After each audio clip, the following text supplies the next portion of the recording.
Bonjour, alors sans doute vous en rappelez-vous pas, peut-être même ne l'avez-vous pas vu, mais mes tout débuts sur YouTube ont été marqués par le lancement du premier film de la nouvelle trilogie Star Wars, à savoir Le Réveil de la Force.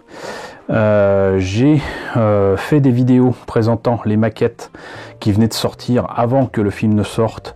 J'avais présenté ça en fait non pas sur ce que vous connaissez ici comme ma chaîne, mais sur la chaîne de Génération Jouet de mon ami Erwan. Coucou Erwan. Et du coup j'avais présenté les premières maquettes qui m'étaient tombées sous la main de Revell. Parmi ces maquettes, il y avait le Faucon Millennium. C'était pas le mien, parce que je trouvais la maquette beaucoup trop chère, elle n'était pas à portée de ma bourse, hein, voilà, sans mauvais esprit. Et par contre, c'est l'ami Monsieur Smith, coucou Monsieur Smith, qui l'avait acheté pour lui et qui me l'a présenté, et j'en ai profité honteusement pour montrer la maquette, présenter les pièces, la comparer avec la version 2005, finalement déterminer que c'est exactement la même maquette, sauf qu'ils avaient changé le dessous de la maquette en mettant 5 trains d'atterrissage au lieu de 3, changer l'antenne, mais sinon c'était a priori la même maquette modifié. Le problème, c'est que le fond de cette maquette, on le verra tout à l'heure, est totalement différent du dessus de la maquette. C'est un peu honteux parce qu'ils n'ont pas été capables de refaire la même maquette correctement avec les mêmes détails. Les mêmes trous ici, etc. Et franchement, moi, ça me convenait pas. Donc, ce que j'ai fait par contre, c'est que j'ai présenté la maquette montée et peinte de Monsieur Smith, donc dans cette vidéo que vous trouverez ici, voilà. Alors désolé, c'est à la qualité de l'époque, et puis voilà, j'apprenais à filmer, la prise son c'est pas la joie et tout, je sais que ce pauvre Erwan a beaucoup souffert pour monter cette vidéo, mais quoi qu'il en soit, donc je vous ai présenté déjà cette maquette. Donc pourquoi vous la représenter une seconde fois? Bah déjà parce que cette fois-ci, cette maquette, c'est pas celle de Monsieur Smith, coucou Monsieur Smith, mais la mienne. Ensuite, ça me permet de vous dire que parmi les nombreux sites qui existent pour trouver des objets d'occasion pas chers, bah vous avez un truc qui s'appelle Vinted. Alors normalement, c'est supposé être réservé aux gens qui veulent revendre leurs affaires, et notamment bah, tout simplement leurs vêtements.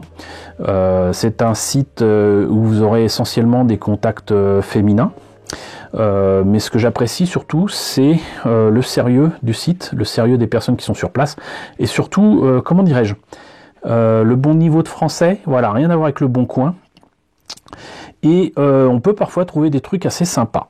Et ça a été le cas, là j'ai trouvé quelques maquettes vraiment pas chères, dont celle-ci que j'ai eue à 20 €. Et franchement, 20 € c'est toujours mieux que 75 €. Et je me suis dit, bah comme ça, je l'aurai. Mais maintenant, si je vous ai dit que cette maquette n'allait pas du tout, que elle est pas terrible, qu'il y a des choses qui vont pas, pourquoi je l'ai pris? Et ben, et d'une, parce que j'ai le secret espoir de mettre les 5 trains d'atterrissage sur la maquette normale que j'ai, déjà, d'une part.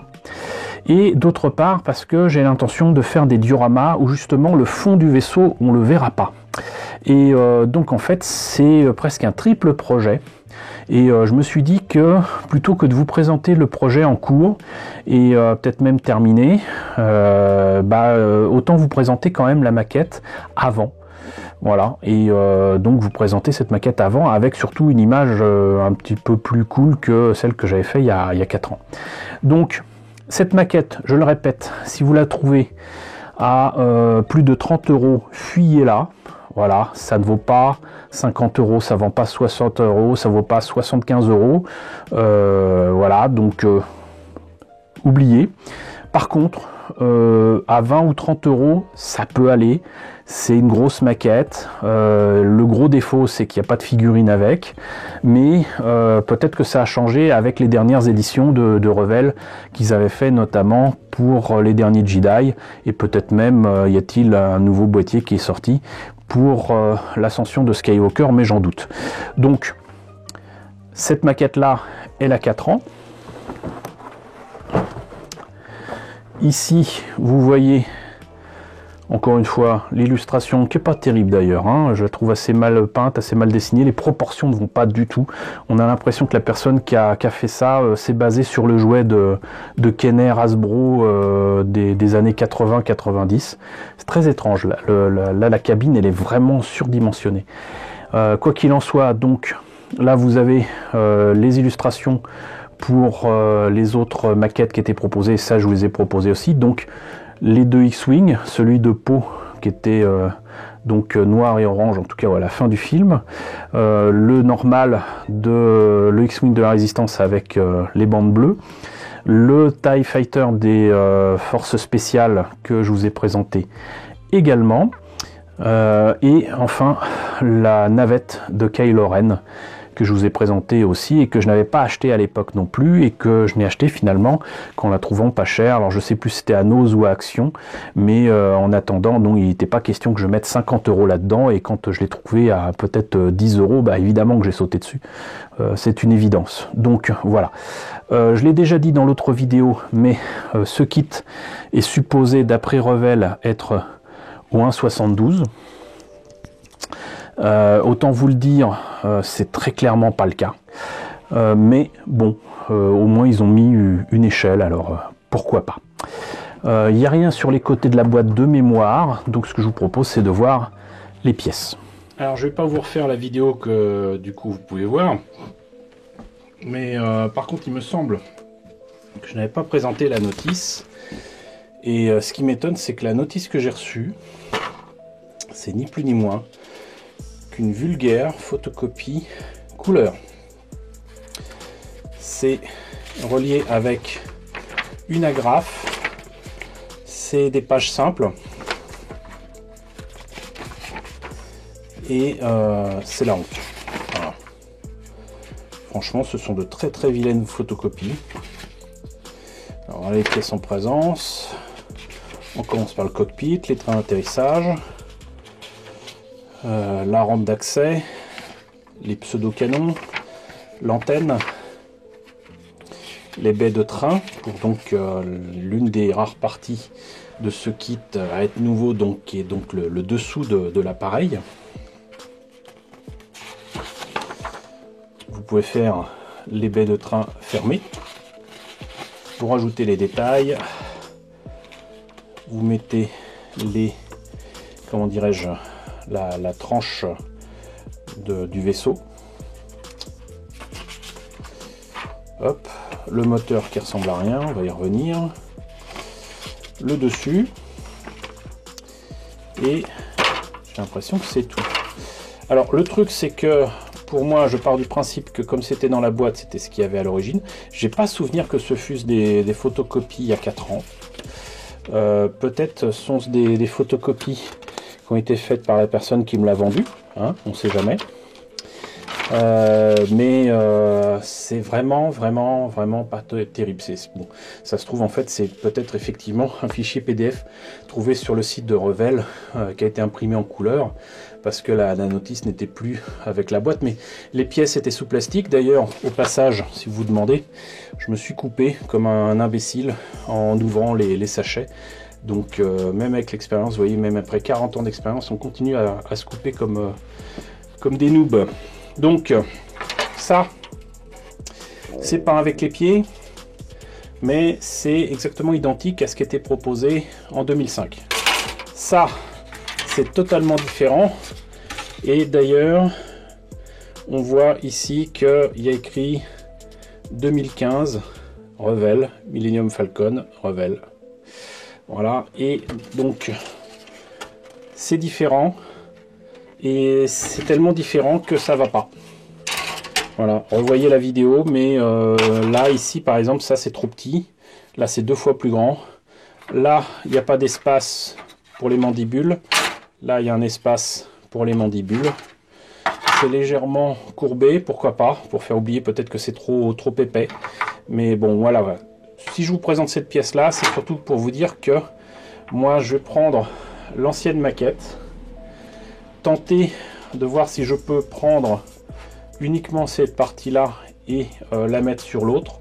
Si c'est pas possible, je vais devoir faire un peu de chirurgie et mettre carrément tous les trains différents sur l'autre maquette. J'en profiterai aussi pour essayer de réduire l'épaisseur du faucon, qui est aussi un gros problème. Et qu'est-ce que je ferai ensuite avec cette maquette là? Bah, comme je vous l'ai dit, je ferai en sorte de la présenter sur un diorama.